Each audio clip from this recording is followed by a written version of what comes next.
Assalamualaikum warahmatullahi wabarakatuh. Perkenalkan, kami dari kelompok 4 yang beranggotakan Novita Febriani, Zahrotus Karin Arum, Rizka Andriani, dan Afnanda Puspa Pertiwi. Edward Thorndike merupakan salah satu psikologi Amerika yang berkontribusi penting dalam aliran behaviorisme.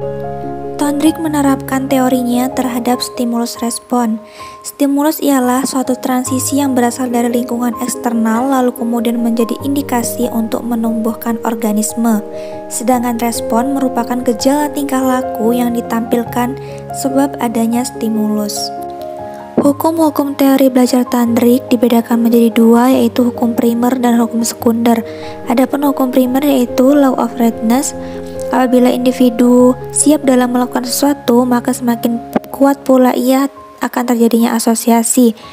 Yang kedua yaitu law of surcase, semakin sering individu berlatih, maka asosiasinya akan semakin kuat. Yang ketiga adalah law effect, kuat lemahnya stimulus dan respon akan diikuti dengan akibat yang terjadi. Selanjutnya, hukum teori sekunder juga dibagi menjadi 3, yaitu law of multiple response. Artinya dalam menghadapi sesuatu akan dilakukan berbagai uji coba yang nantinya salah satunya akan berhasil atau trial and error. Yang kedua adalah law of assimilation, artinya individu dengan mudah menyesuaikan diri jika terjadinya situasi yang baru. Yang ketiga adalah law of partial activity, artinya individu dapat memberikan reaksi secara selektif. Hukum yang direvisi juga terbagi menjadi 2, yaitu hukum latihan dan hukum akibat. Hukum latihan sebelumnya Thorndike mengatakan bahwa proses pengulangan akan meningkatkan asosiasi.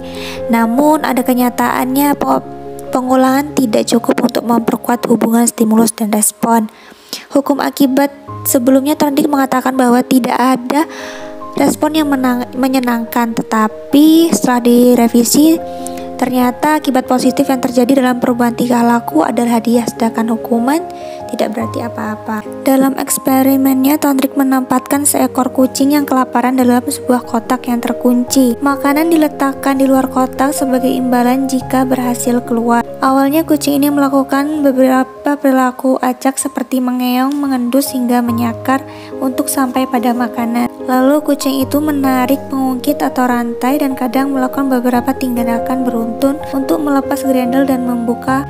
Adapun implikasi teori belajar Thorndike ialah guru harus memastikan bahwa siswa siap untuk mengikuti pembelajaran, dan pembelajarannya pun diberikan merupakan pembelajaran yang kontinu. Adanya pengulangan terhadap penyampaian materi dan pemberian reward kepada siswa yang belajar dengan baik dan nasihat kepada siswa yang belum belajar dengan baik.